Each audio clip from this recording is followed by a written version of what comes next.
Bismillahirrahmanirrahim. Assalamualaikum warahmatullahi wabarakatuh. Perkenalkan, nama saya Abdul Jabbar Tahir, jurusan Pendidikan Bahasa Arab semester 2. Pada kesempatan kali ini saya akan meresensi buku. Judul buku yaitu Pendidikan Kewarganegaraan dalam rangka mengembangkan kepribadian bangsa. Yang kedua, buku itu dikarang oleh Dr. Mardenis SH MSI. Yang ketiga, buku itu diterbitkan oleh PT Raja Grapindo Persada. Keempat, jumlah halaman dalam buku itu adalah 178 halaman. Yang kelima, ketebalan buku itu adalah 23 cm. Kemudian buku itu terbit pada tahun 2019. Riwayat penulis, Dr. Mardenis SH MSI dilahirkan di Kota Bodi, Air Tabit, Kota Payakumbuh, Sumatera Barat pada tanggal 12 November 1961. Beliau merupakan dosen tetap Universitas Andalas. Beliau merupakan dosen tetap Fakultas Hukum Universitas Andalas dan dosen tetap program Pascasarjana Universitas Andalas dan dosen luar biasa di Universitas Muhammadiyah Sumatera Barat, serta menjadi dosen di Universitas Bung Hatta Padang. Kita masuk pada bab pertama. Yang pertama adalah pendidikan kewarganegaraan. Pendidikan kewarganegaraan adalah suatu ilmu yang mempelajari tentang tata cara untuk menjadi warga yang baik, tentang tata cara untuk mengelola negara, terkhusus kepada negara Indonesia. Pendidikan kewarganegaraan diwajibkan untuk setiap program studi yang ada di fakultas seluruh universitas yang ada di Indonesia. Pendidikan kewarganegaraan mengharuskan kepada setiap bangsa untuk mengetahui, karena setiap kita adalah menjadi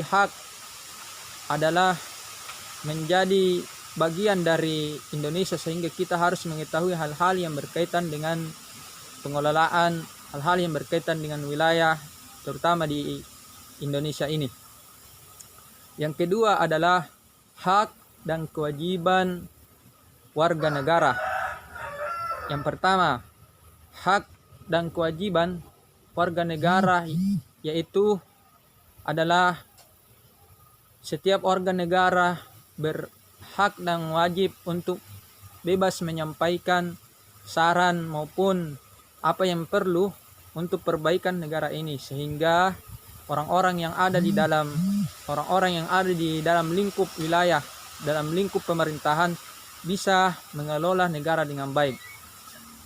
Hak dan kewajiban yang lain adalah bebas berpendapat, bebas menganut agama, bebas untuk mendapatkan pendidikan yang layak, ekonomi yang layak, maupun kehidupan dalam wilayah Indonesia terkhususnya.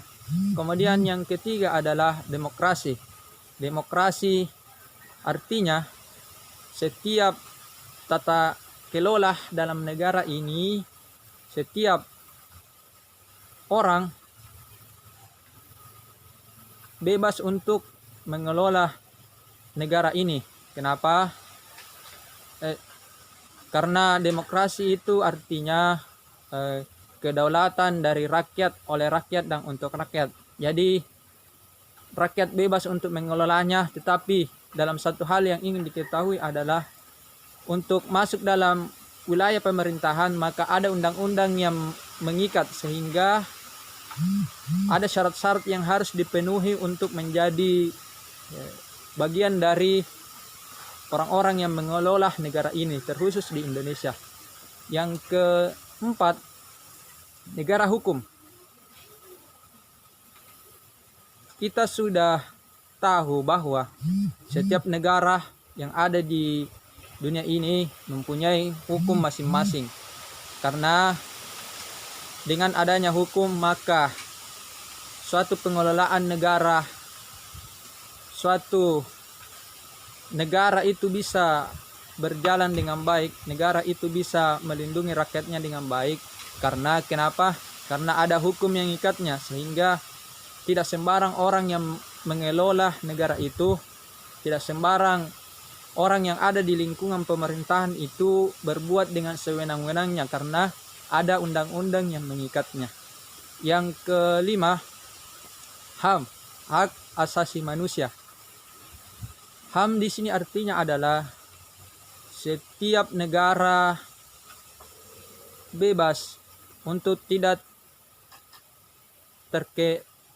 setiap warga negara bebas menyampaikan pendapatnya, bebas hidup, bebas ekonominya, karena ada HAM yang mengikat.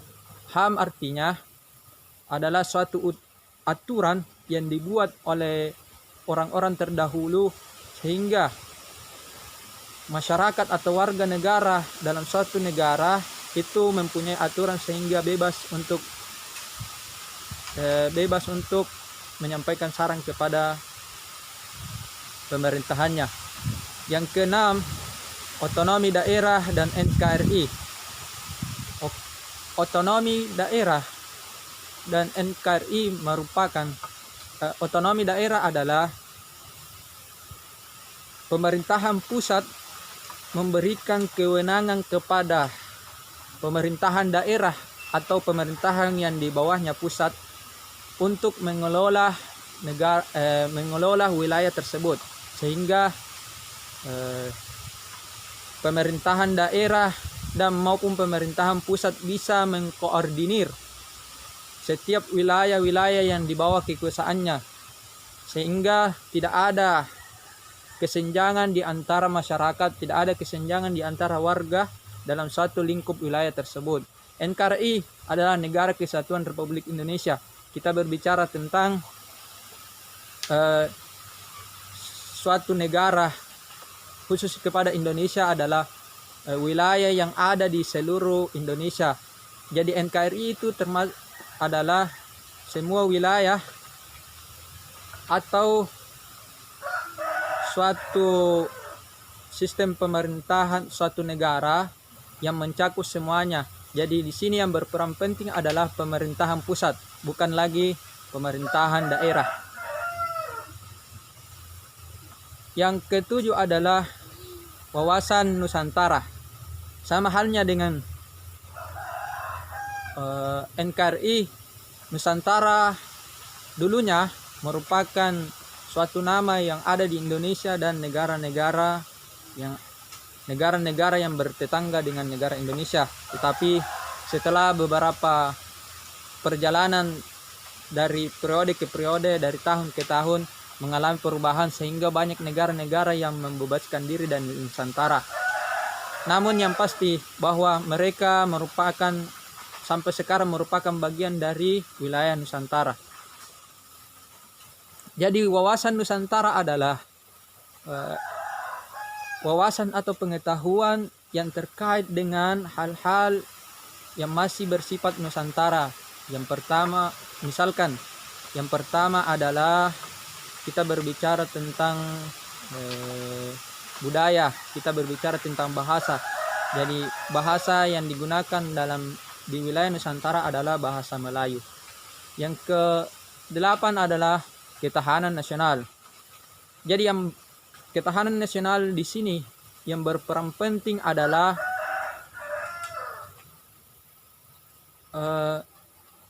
TNI, aparat negara, polisi dan yang lainnya untuk menjaga negara ini agar bebas, agar aman dari serangan-serangan orang luar, agar setiap pengelolaan ada aparat yang mengaturnya sehingga masyarakat tidak merasa ketakutan dengan apa yang terjadi khususnya di wilayah Indonesia. Jadi ketahanan negara berfungsi untuk menjaga semua masyarakat, semua warga dari serangan orang-orang yang tidak diinginkan. Yang terakhir adalah masyarakat madani dan pendidikan nasional. Alhamdulillah, masyarakat madani di sini adalah masyarakat yang hidup dengan aman, masyarakat yang bebas menyampaikan pendapat kepada pemerintah. Kemudian pemerintah bisa mengatur dengan baik setiap apa yang terjadi di wilayah negara Indonesia. Khususnya masyarakat madani bisa dilihat dengan kebebasan orang-orang, tetapi dalam kebebasan itu ada yang mengikat, yaitu berupa aturan. Aturan di sini adalah aturan perundang-undangan, aturan agama maupun adat yang berlaku dalam suatu wilayah. Jadi pendidikan nasional adalah setiap warga negara sebenarnya harus menjalankan pendidikan. Kenapa? Untuk memajukan bangsa ini. Kemudian karena dalam kebebasan itu sehingga setiap warga negara wajib untuk menjalankan sebagai warga negara yang baik. Mungkin sekian yang bisa saya sampaikan, sekian yang bisa saya resensi. Apabila ada kurangnya mohon dimaafkan. Assalamualaikum warahmatullahi wabarakatuh.